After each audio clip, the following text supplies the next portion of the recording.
Hey friends, welcome to Motivational Minute here on the Writer's Atelier channel where I, Paige, am going to give us all a pep talk in a 60-second video. Today I'm getting ready to meet up with one of my very good friends, Taylor, to hang out and do some writing at a local coffee shop.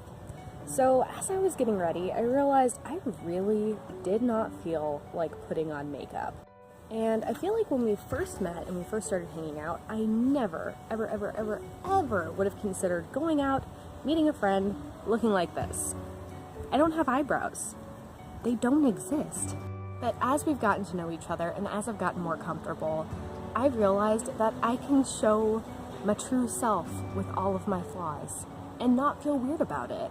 And I think that could be used as a pretty strong analogy to feeling comfortable with friends and showing them our rough drafts, right? They might be able to see the cracks and plot holes, blemishes, and places where you could fill in some details, but you know that they won't judge you for it, they won't make you feel bad, and they can see the beautiful story underneath.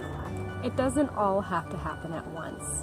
You don't have to meet someone new and immediately put all your trust into them, but allow yourself to open up over time. Lean on your friends and your writing community, and I will see you next time. Bye everyone!